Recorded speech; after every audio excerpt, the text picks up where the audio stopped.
Good afternoon, everybody. It is Tuesday, April 17th. Welcome to a joint committee session of the Transportation and Environment and Government Operations and Fiscal Policy Committee work session. We have one item on the agenda today, and that is reviewing the Montgomery County Green Bank's NDA budget. As everybody knows, the Montgomery County Green Bank uses a mix of public and private funds to help reduce greenhouse gas emissions in Montgomery County. And the county executive recommends an increase of $2,485,474, or 14.7%, from the FY26 approved budget. And I'll turn it over to Mr. Kenny. Thank you. So as you noted, so just under a $2.5 million increase in the executive's recommended budget for the Green Bank NDA. As you noted, there's this contributions from the county to the Green Bank are by policy meant to be 10% of the fuel energy tax revenues in any given year. I will note before proceeding, and this is spelled out on page 2 of the staff report, but this committee recently reviewed a bill, Bill 226, that expanded the applicable uses of this county allocation to the Green Bank to be able to cover resiliency activities. The Green Bank has made clear that they can do this and make these investments within the 10% allocation given by the county. And so this is can be done all within the existing policy framework. So the executive's recommended increase of just under $2.5 million is intended to rebaseline the county's allocation to that 10% of the fuel energy tax revenues. The council last year took a two reductions to the Green Bank NDA budget. The first was a $1.08 million reduction given lower projected fuel energy tax revenues in FY26. And the other was a $1.14 million reduction due to affordability. This reduction was half of what the executive had proposed, which was just shy of $2.3 million. So the council was able to restore half of the executive's reduction in last year's budget, but this still put the county's allocation to the Green Bank below the 10% threshold. So the executive's recommendation for this year fits into two pieces. Happy to go through them both and then pause for questions or comments. The first is to rebaseline the county's contribution from FY26, reversing both the affordability reduction and the reduction due to lower than anticipated revenues, because the revenues were much closer to the annual growth level than was originally projected. Those revenues are included in the table on table 3 on page 3 of the staff report. This is reflected as a $2.29 million restoration. And then the second component of this is a $193,670 increase to align the contribution to the Green Bank to FY27 levels, marking the marginal increase from fuel energy tax revenues from the actual receipts in FY26 to the projected receipts in FY27. So per the council president's budget approach, neither of these items are recommended to be added to the reconciliation list. The committee may make changes as it sees fit, but council staff recommendations are for the committee to recommend approval of these items as recommended by the executive. Thank you very, very much, Mr. Kenny. Before I turn it over to Mr. Morrell, I was remiss in not asking my co-chair if she had anything to add. I'll just quickly say thank you to the chair. And I guess I'll say this here, and Mr. Morrell, I'll turn it over to you. I think it's important that we accurately depict what happened last year, because the county executive gave us a budget in which he actually did reduce, and I know, Mr. Kenny, you said that, but the way the packet reads, the council ultimately voted yes on the budget, but we did all we could to get the Green Bank back its money after the county executive gave us a budget that reduced it. And I think we had many conversations here about not just in these two committees that we had last year, but the full council, about how important the Green Bank is and the work that you do. And Mr. Morrell, I'm going to give you your moment to shine in a second, but I did want to note that at the outset, because I think the narrative is very important, because there has been a commitment by this council to the Green Bank and to fund it for the work it does. And so I wanted to start by saying that and reset us. I knew you were going to say something important and worthwhile, and it is good to reframe it that way. Mr. Morrell, welcome. Oh, thank you very much. I will keep my comments brief, and I'll be very happy to answer questions. I certainly would agree with the comments made and very much appreciate the recommendation that's in front of the council at this stage. One of the points I made last year about keeping consistent with a 10% allocation is that's actually very important for secondary markets, particularly the capital markets, to have confidence in what we're doing from an appropriations basis. So we can always go to the capital markets and try and raise money based on the strength of the projects that we're doing, because we know they're strong and we work hard at that. But that's not going to be really scalable to the type of scale we need to meet our GHG targets, as well as climate resilience within the county.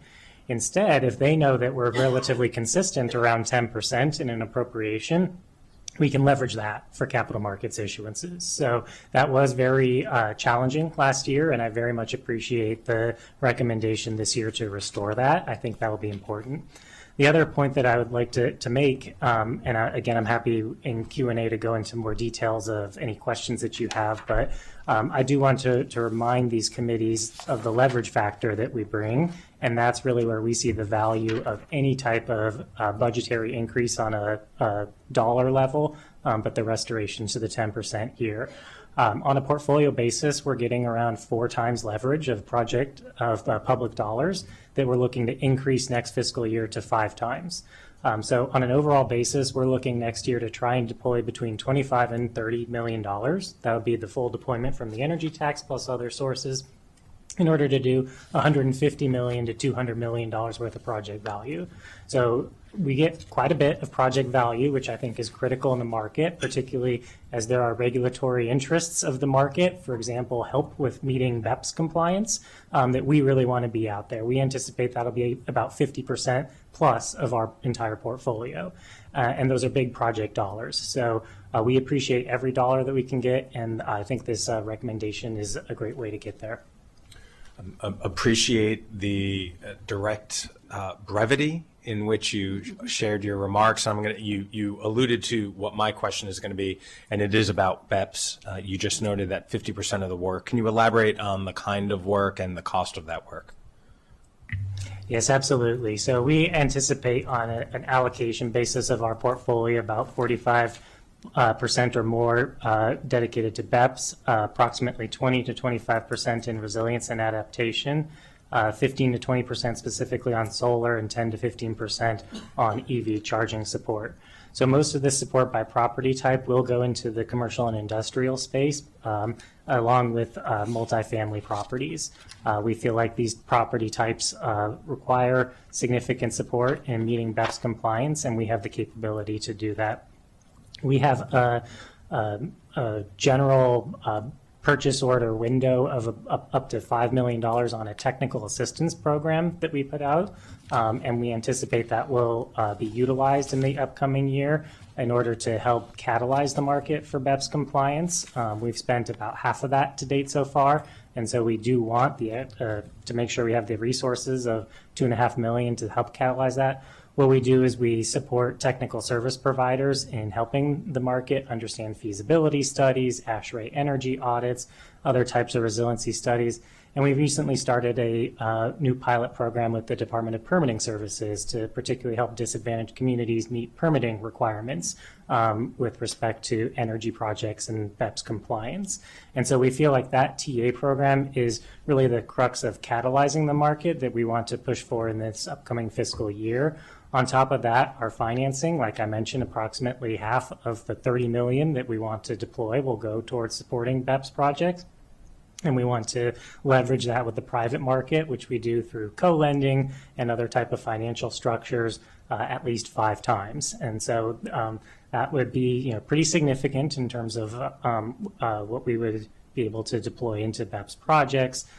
In terms of our budget, on a resources basis, on a personnel basis, we have approximately 15 to 20% on any given fiscal year of our annual revenues dedicated to our operating budget. And so we would want to be very lean on that continuing forward just to make sure that we're very efficient. And so I do predict that we will be within that range on an operating basis, even with this recommendation. And so we're not looking to scale up significantly with new FTEs or anything along those lines. We'd keep relatively consistent, but then just focus on our strategies. And I'll be happy to get more into that, but the strategies are about productization and scaling the activities for enacting multiple projects with a single type of transaction or limited resources.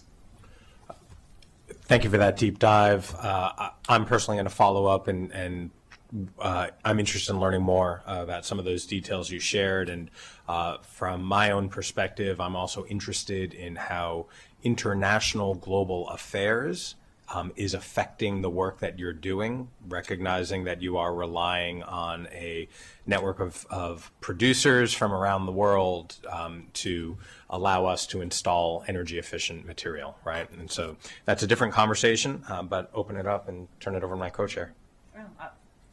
I'll let other folks go. There we go. Councilmember Balcom. Sure. Thank you. Thank you for all you do. I think this is just a fantastic program, and happy to support it.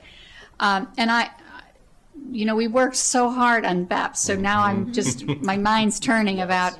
So what is about the average size of the project that for energy for buildings that are coming in?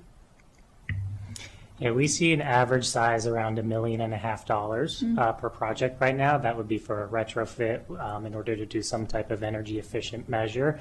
But it's actually a pretty wide range, really dependent on the needs, ranging from 100,000 at the lowest level all the way up to 5 million is typically our largest size. So it actually is a very wide range.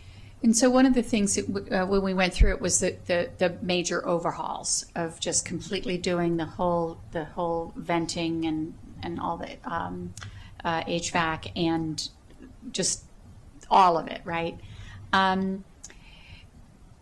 To Chair Glass's perspective, do you have any idea about their ability to get the resources, to get the equipment that they need? What are your thoughts on that, if any? Yeah, I'm actually not too concerned from a supply chain perspective, as one would expect in this market. One of the benefits of the renewable energy companies that work in the region, as well as a lot of the energy efficiency companies, is that they work in cooperatives for supply chain purposes so that they get the buying power of larger entities. It is a challenge for those entities that don't participate in that buying power. For example, solar equipment could take 2 years to get or longer. And so we're very fortunate that we have strong providers, technical service providers within the county to help meet those kind of needs. But the reality is that any type of large-scale intervention within a property, if they're completely redoing HVAC along with other measures, could take a long time no matter what. And so I do still anticipate those deployment periods to be 1 to 4 years really to execute on those projects. Great. Okay. Thank you. Thank you. You're good? You're good. We're good. And we're going to do our best to make your budget good as well, as we have shown a commitment to, and as Both my colleagues on the T&E committee have said we have worked really hard to make the BEPS regulation as strong and useful as possible, and the Green Bank is the organization integral to making that transformation. And this is an incredibly important budget. So thank you for the work. Thank you to your staff and to your board. And without objection, unanimously approve that budget. And with that, we're adjourned. Thank you. Thank you.